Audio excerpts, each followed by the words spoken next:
Now, with a slightly different take on events at the Cricket World Cup this week, it's time for Garry Richardson and Look Away Now. If you don't want to know the scores, look away now.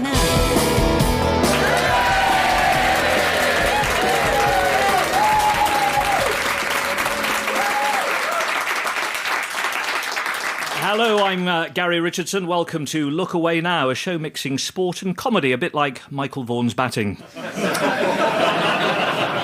We're here at the Cricketers' Club, the spiritual home of English cricket, and since their exit from the World Cup, the literal home. Ed Joyce is now behind the bar, and Monty Panesar is working in the kitchen. It was, of course, a crunch game for England in the cricket on Tuesday. Lose, and they were going home. Win, and they were going home one match later. Well, one player who was absolutely key for England was Kevin Pietersen. His fallout with South Africa is well known. Well, Kevin joins me now to discuss the match. Kevin, welcome. How are you feeling? Not great as it happens. I just accidentally drank a whole bottle of complimentary shampoo. You described Graham Smith, though, as a muppet. Oh, look, Garry Richardson, this whole me against Graham Smith thing is totally out of control. I love Graham like a member of my own family. My Aunt Edith, who I bloody hate. So was there actually much sledging in the match? Oh, like you wouldn't believe. It was pretty witty stuff, actually. When I went out there, Jack Callis, which is a French girl's name, by the way, he said, he goes, "Kevin Pietersen's here, let's get him out." And I instantly shot back with, "Shut up, Jack Callis." Then Andre Nell weighed in with some of his grunting, so quick as a flash I said, "And you shut up, Andre Nell." And then Herschel Gibbs said, "Yeah, let's get him out." Right. Did Graham Smith sledge you when he caught you? Oh, yeah. He said, "Got him, he's out." And how did you respond? Well, summoning up all of my electric wit, I said, "Shut up, Graham Smith, I got 3. Well, now, you're not going to be involved in the rest of the tournament, so what are you going to be doing? Well, I've got to sort of find something to do, haven't I? I can't just spend the next few weeks watching Liberty X do concerts in branches of the Chicago Rock Cafe. You don't think it would be a good idea to relax for a while? Oh, no. Kevin Pietersen is not the kind of guy to relax. Relaxation is for losers. But you've just lost. Yeah, that's the point, actually. To think if I wasn't English, I'd still be in the World Cup. I will. Kevin Pietersen, thank you very much indeed for joining us. Hello. In other sports news this week, despite his back injury, Andy Murray has finally broken into the top 10, though of course that's only because they now include downloads. What a sight as the All Blacks finish their traditional haka. Now it's time for England captain Phil Vickery to lead his side in that Ricky Gervais dance. Now, like every other sports programme these days, we have 3 ex-professional footballers in the studio watching things on TV monitors that we're not allowed to broadcast. However, because it's 6:30 on a Thursday, there's no football on, so instead they're watching films. The first up is the one-time Preston North End right-back, Stan Allen. What are you watching? Well, Gary, I'm watching a film called Et. Et. That's right, Gary, Et, spelt E-T. And, well, it's been sloppy here early doors, just a load of blokes running round waving torches, so clearly problems with the floodlights. We shouldn't be surprised, though, because the director, Steven Spielberg, is an American. And what do the Yanks know about films, eh? Yeah, quite a lot. No, rubbish. They don't even call it by the proper name. Do you know what the Americans call films? Soccer. Do you mean... Stan, do you mean movies? Well, it's one of the two. The point is, it's not part of their culture, Gary. They've got their own sports, like hacky sack and war. OK, thank you very much, Stan. Now, just to keep you up to date with some other films being played tonight, over at The Sound of Music, we're hearing that Liesl is celebrating a birthday. She was 16, so that, of course, now would make her 17 if birthdays go her way elsewhere. Now, the second of our experts is the former Motherwell and Tranmere midfielder, Andy McMahon, and he's watching Greece for us. How are they lining up, Andy? Well, Gary, John Travolta has recovered from Saturday Night Fever to lead the T-Birds, and his ability to make himself big on the dance floor could be vital when he comes up against the Pink Ladies' big summer signing, Olivia Newton-John. They're very, very different characters. It's a real clash of styles, and if they come together like boobop shawaddy waddy yippity dip de doo, it could all be over before it started. Andy, thank you very much indeed. And finally, we've got the ex-Walsall defender, Brian Brown. Now, Brian, I believe you've actually made a special request to watch The Crying Game. That's right, Gary, but only because I was hoping it'd be about Gaza at Italia 90. But with the early stages centring on a kidnapping by IRA terrorists, I'm beginning to suspect that's not where this is heading. I suppose it is possible that Terry Venables might be involved somehow, but nothing to report as yet, Gary. And Peter Crouch is doing his robotic dance. No, my mistake, he's only running. The Snooker World Championship starts this Saturday with Jimmy White failing to win the title for the 79th year in succession. The snooker is one of the remaining crown jewels in the tiara of BBC Sport, so this year we're really going for it. On the BBC, we've got more snooker coverage than you could possibly dream of, including exclusive behind-the-scenes footage of the players practising snooker. And there's brand new technology, like ball cam. Now, this should be an easy red. Ooh, bit of a kick there. Obviously something on the cue ball. Oh, it's a camera. There'll be post-match interviews, pre-match interviews, and to keep you more up-to-date than you thought humanly possible, even during match interviews. Neil Robertson lines up this tricky blue. How are you feeling about this blue, Neil? Always made a mess of that. Something must have put him off.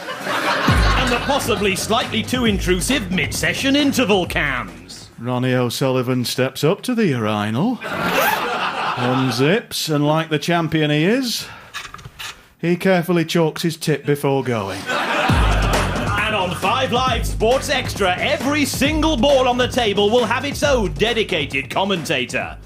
So, Graham Dott to break off now. Oh, I'm on the move. Oh, I've been hit. Outside puck. I've got in. It's all right, but I'm the pink, so that's a foul.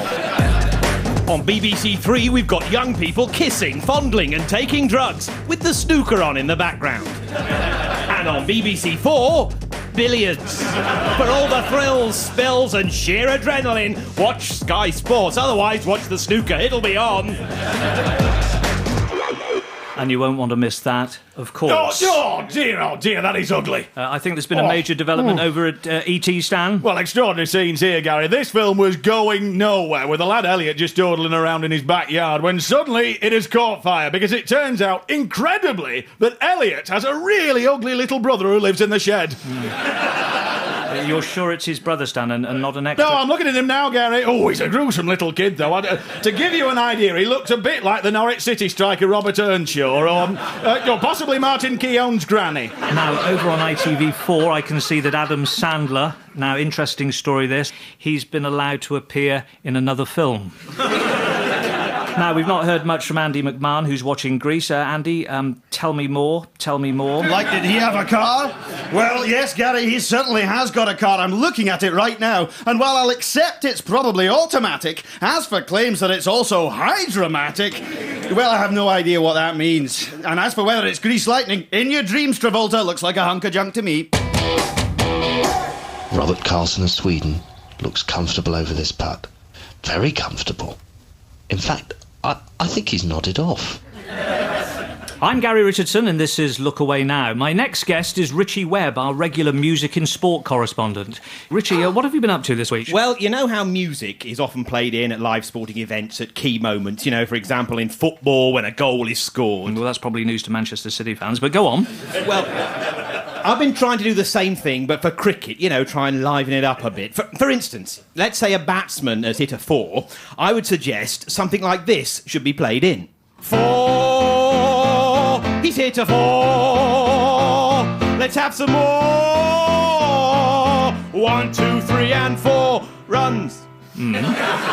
Right. Now, imagine the batsman has hit a 6. Not an English batsman, obviously. As the ball sails into the stands, you'd hear this. Let me be the first to announce that crossed the boundary and it didn't bounce. It was a 6, a 6, a 6, 6, 6. 1, 2, 3, 4, 5, 6 runs. Right. Yeah, I'm thinking song sheets could be made available, people could sing along. A defensive shot straight to mid-on. Ooh, a cheeky single, well done.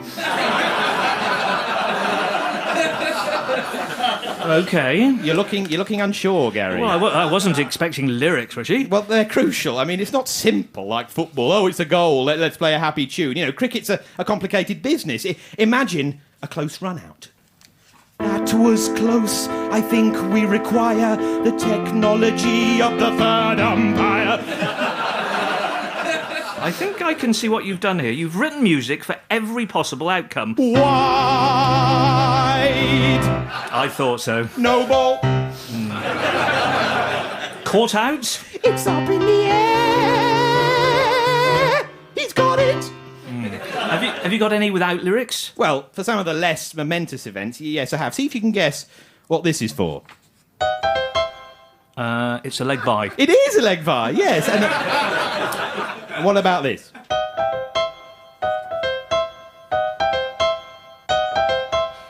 That'll be 4 leg buys. It's 4 leg buys. You're good. You see, I'm thinking maybe a development of the idea that could work would be to actually put me in the commentary box so that I can effectively play along with the commentator live. Christopher Martin Jenkins is going to love that. Yeah, well, look, I've brought in some footage to test it out. OK, so here we go. We've got this week's England versus South Africa debacle. Noel comes in round the wicket, Bowes on a fuller length, cutting it away from the left-hander, and that's called... Wide. A bit harsh, maybe, by Steve Buckner, but England won't complain. Ball goes in. Bowles to Anderson, who struck on the pad, shout for leg before wicket. It's one of the more bizarre rules of cricket. I think you'll find that's leg before wicket. Oh, it's a long walk home. And it's Hall coming in past umpire Towerful, and he bowls, and he's bowled him. Oh, I haven't done that one. Richie Webb, ladies and gentlemen. Calzaghe throws a big right hand. I don't know whose it was, but it must be massive. Now, in Formula One, Britain finally has something to smile about, apart from the height difference between Bernie Ecclestone and his wife. New boy Lewis Hamilton came second yet again last week, and the sport has a new rising star. He now joins me on the line from the McLaren testing track. How's it going, Lewis? Yeah, it's great. I'm really enjoying myself, and just hoping to put in a good performance next time out. And happy with your consecutive second place last week? Yeah, it's fine. Are you sure? You don't sound very convinced. No, I'm having a terrible time. What do you mean? It's Coulthard and Button, they're bullying me. How? Well, they pick on me the whole time, and they force me to do their driving homework. And after the race last week, they gave me a wedgie, which in an all-in-one driving suit is technically impossible. Well, at least they've achieved something, but you seemed so composed last week, and you drove so fast. Yeah, well, that's because they put laxatives in my milk before the race, and I was just desperate to get back to the toilet. Last weekend, they even gave me a Chinese burn. They twisted your arm. No, they set fire to my car in Shanghai. Are you actually in the car now? Yes. Well, you shouldn't be driving in that state. Well, why don't you pull over? Because they've superglued my foot to the accelerator. Help! Lewis Hamilton reminding me there of my early days on the Today programme when John Humphreys stuck my head down the toilet. I'm Garry Richardson, and you're listening to Look Away Now on Radio 4. Coming up shortly, an exclusive interview with Chelsea's player of the season so far, Didier Drogba. But now, there are concerns that come the Olympics in 2012, Britain won't be challenging for medals. My next guest isn't worried, though. She believes she has at least 50 future medalists at a new centre of excellence in Hackney. Please welcome Noel Basham-Coker. Pleasure to meet you, Gary. Even though you've cost my mother about $3,000 on the Gigi's over the years. I'm sorry about that. Oh, not to worry, she's absolutely loaded. Good for her. Now, Noel, you're a former gymkhana specialist. How did you come to be working in Hackney? Well, it happened at a party. Tessa Jowell came up and asked if I wanted to find a new generation of young Olympians. Well, Gary, I was so excited I almost spat my chicken satay in her face. You obviously avoided that, though. Yes, it hit her somewhere on the neck, but she's Labour, so that's okay. And then they sent me to Hackney Downs. Sounds dangerous, what with that flourishing gun culture and all the stabbings. Oh, but you see, well, here was my breakthrough. You see the latest gun crime figures and think, terrible. My first thought is, hello, we could have a potential small ball rifle gold medalist on our hands. Likewise, you see stabbings, I see potential fencing talent. Are you suggesting we take dangerous knife-wielding kids and give them swords? They're very bendy swords with blunt ends, but you'll miss the point. As I'm sure they do. Oi, oi, oi, oi, this is more like it. Hold on just for a second, Noel. I think something's happening over at the Crying Game. Things livened up, Brian? They certainly have, Gary, because the action's just switched to the other end of the British Isles, and that's led to the introduction of one of the most attractive ladies I have ever seen. Her name is Dill, and Gary, I don't mind telling you, she is exactly the kind of woman I go for. And Gary, from the way she's standing up to Stephen Ray here, not only is she beautiful, this girl's got balls. Thank you very much, Brian. Now, news coming in from the Hallmark Channel. You'll want this. Sally Field has kept up her impressive 1 terminal disease per 2 films record. Today she's got SARS. Well done for contracting that. Sally. You beauty! There's been a dramatic change at Greece, Andy. There's been some summer lovin'. Happens so fast, Gary. Hopefully we'll get a replay in a minute or two, but what I can tell you is that this Sandy bird has had a total transformation. For most of the film, it's been, look at me, I'm Sandra Dee, lousy with virginity, and then bang! 10 seconds with a beauty school dropout, and she's a pished-up whore. That's what she's become, Gary, a pished-up, fag-smoking whore with a perm. Fantastic. Thank you very much indeed. Noel Basham-Coker still with me. I know you would have found that interesting. So what other Olympic events have you tried at the Hackney Academy? Well, I tried synchronised swimming with the girl gangs, but their jewellery slowed them down underwater. Are there any actual successes to report? Oh, yes, table tennis. Well, surely the Asian countries have that sewn up. Well, I don't know. You see, young offenders play a heck of a lot of table tennis. Plus, they've learnt their craft under the intensive winner-stays-on system. Well, what about the javelin? I'm not about to start handing out javelins, Gary. I'm not an idiot. And it's not just the events themselves they're interested in. I've got a girl who's very keen in carrying the Olympic torch. She likes the Olympic ideal, does she? She likes committing arson. Now, look, I'm all for helping young people out. That's the best bit of Match of the Day. But I worry that you're taking Olympic money from genuine athletes and basically giving it to criminals. No, I'm not. We get no Olympic money. We are entirely self-funding. How do you manage that? We rob 7-Elevens. If we could make that a demonstration sport, gold for Britain. Well, that would be 1 medal. You said 50. Where are the others going to come from? I reckon 10 from shooting, 4 fencing, 9 fighting events, and the rest will just nick. Thank you very much. Olympic talent spotting genius Noel Basham-Coker. Remember the name. Thanking you. The referee's got to do something about this. 4 players are now completely naked. Dramatic news from Sheffield ahead of the World Snooker Championships. We can go live to the Crucible and our reporter Dave Lamb. Dave, what's happened? Well, amazing breaking news here, Gary. The brown ball will not be used at this year's World Championship. It's been decided it looks too much like one of the reds and it's out. Now, the orange was lined up to replace it, but concerns that big Sean Murphy might mistake it for a chocolate orange and eat it have scuppered that. Now, players' reactions are coming in all the time. John Higgins, I love the brown, it looks nice next to the yellow. Ken Doherty, I love the brown, it looks nice next to the green. And former player turned commentator John Virgo, when he finally stopped doing impressions of players from the 80s, said he felt sad. And in fact, I'm just hearing in my ear, Gary, that... oh, no. Oh, this is a wind-up. Oh, apparently I'm going to be on Len Ganley's World Snooker Championship pranks. Yes. So the brown's back in? Oh, it was never out, Gary. Len, you old bugger, I'm going to have you for this. Well, that at least proves we are live. Let's move on. We're very lucky. I know you're looking forward to this. I certainly am, because we're going to be joined on the phone by the PFA Footballer of the Year. Well, he's been nominated this week, and he certainly gets my vote. Didier Drogba, welcome to the show. Didier, good to talk to you. Drogba can't make it. This is Jose. He's gone to cinema. To see what? Mr. Bean. Drogba loved Mr. Bean. I told him this was a terrible mistake, that he should not go, but then he just collapsed on the ground like a bag of spuds and started waving imaginary cinema ticket and screaming, I want to go, Mr. Bean, I want to go, Mr. Bean. It's crazy, so now he go, Mr. Bean, and I am on phone to you, Gary.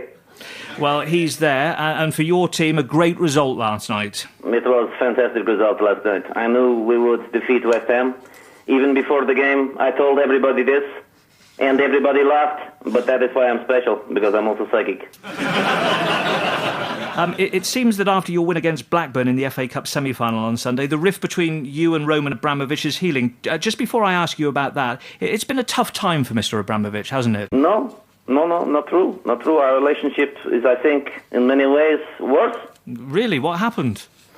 I don't want to talk about it, Gary. It's too painful. It might help, though, to get it off your chest, I would have thought. Okay. After the game, big boss come in dressing room. The players get embarrassed because they are trying to get changed. Then big boss, he tried to get off with me.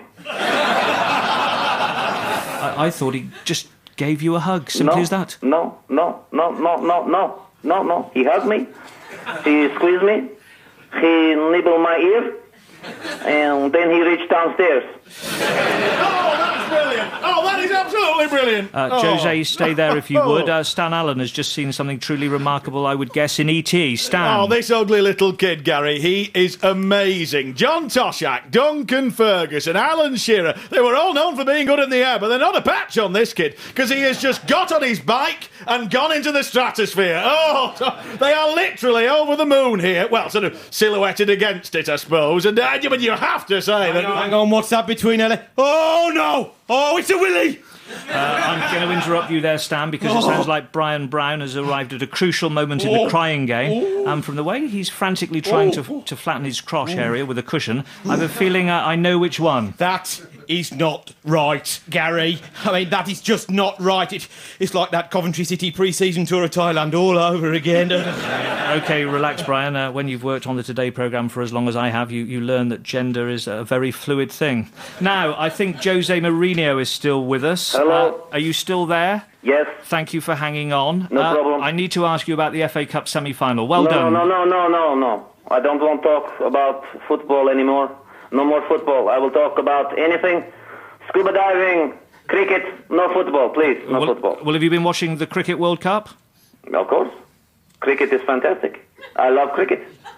Sometimes to warm up before matches, we like to play cricket. You should see Balak, googly. I think Brian did a short time ago. How do these games work? Like normal cricket, except instead of stumps, we use Sean Wright-Phillips.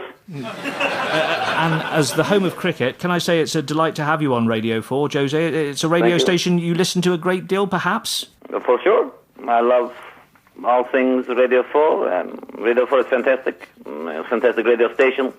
And at the moment, I am in the middle of writing an afternoon play for Radio 4 myself. Very nice. Well, what's the play about? It's about middle-aged woman who live on her own in coastal town in East Sussex. She has contented life with good job in library, many friends, and cats she loves very much. But she feels like there is something missing. This is normal. Then chance encounter with stranger at local recycling center changes everything. It will star Juliet Stevenson, Martin Jarvis, and Claude Makaleli. Jose Mourinho, thank you very much indeed. Thank you and good night. Ebden taking his time with this one. Still taking his time. Oh, come on, Baldy, hit it! Well, now it's time for us to unveil the Look Away Now rant line. We haven't trailed the number once again, but annoyingly, you've still managed to get through. Oh, hello. I'd just like to say that I hope in their match against the West Indies, the England cricket team give coach Duncan Fletcher a fitting send-off. I reckon a 10-wicket defeat would be about right. I am a Russian man, and I can categorically say that my fellow Russian Roman Abramovich would never, ever try and touch another man in his trouser. Unless it was for a punishment, then he might. I hate rant lines. It's just people shouting and they complain about any... Get away from my chair! You might be my wife! That does not mean you can sit on my chair! Hello, Steve McLaren here. I just wanted to say that I am stunned by the totally unnecessary resignation of Duncan Fletcher. I mean, OK, there were the incompetent tactics, gutless performances and abysmal results, but that's no reason for an England coach to resign, is it? Oh, hi there, hi. My husband started the marathon in 2004 and he's not yet finished. Some record, surely. He's not been in touch. I think he must be near the end now, though. Can you keep an eye out for him? He's dressed in a Hawaiian shirt and he's got 2 suitcases with him. Yeah, can I suggest that the England cricket team are forced to ride on an open-top bus through central London as soon as they get back? You see, I'm a greengrocer. I think I could do rather well out of this. And remember, if you want to take part and interact with the show, you can call our rant line, or why not simply shout at the radio? There's also our website, of course, bbc.co. That's abysmal! Oh, I think it's all over at Rydell High. Grease has finished, and Andy McMahon, it wasn't the ending you'd hoped for. Oh, that is the worst ending to a film I have ever seen. It was all going so well, then with seconds left on the clock, they've literally left the ground in a car and flown off into the sunset. Grease is the word. No, for me, Gary, Grease is a turd. Oh, that's unbelievable! This is unbelievable! Stan Allen, it sounds like there's been a dramatic conclusion over at E.T. What's happened? Oh, this is dreadful, Gary. The ugly little kid has been kidnapped by aliens. I mean, no wonder his family are all in tears here. Well, there's no kind of reward for the ugly child himself, because he has worked so hard out there. He has worked his fingers till they were literally red raw. Well, one of them was anyway, but that's it, it's over. It's all over. Well, what a load of disjointed rubbish this has turned out to be. A simple domestic film, and then suddenly a load of aliens turn up at the end. But what have aliens got to do with anything? That little ugly child was an alien, Stan. Right. That does make sense. Good film, then. Finally, there's the crying game and Brian Brown. So, Brian, as the credits roll, perhaps it's a good moment to reflect on the fact that it turns out that you actually fancy a man. Now then, Gary, don't be daft. I've just been sold the classic sexual nutmeg, that's all. It's happened to the best of us. I've no worries about my sexuality, and I tell you, me and the boys are going to have a good laugh about this down at the line dancing tonight. Gentlemen, thank you very much indeed. Well, that's just about it from Look Away Now. Next week, we'll be back here at the Cricketers Club, or as it'll be known by then, the Hall of Shame. Poland and Ukraine have been chosen as joint hosts of Euro 2012, and next week, as work starts on several new Polish stadiums, I'll be asking the all-important question, what about my conservatory? I'm Garry Richardson. Good night.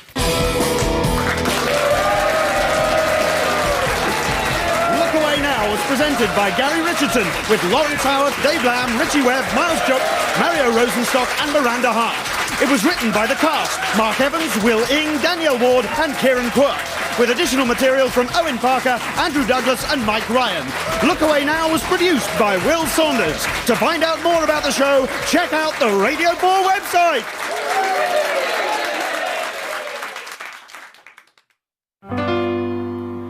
Every sporting tournament, it's always the same. A disappointed England team boarding a plane. At least now we get to play our favourite game. The only one we're good at, apportioning blame. And you can get tickets to see next week's Look Away Now by going to bbc.co.uk/tickets.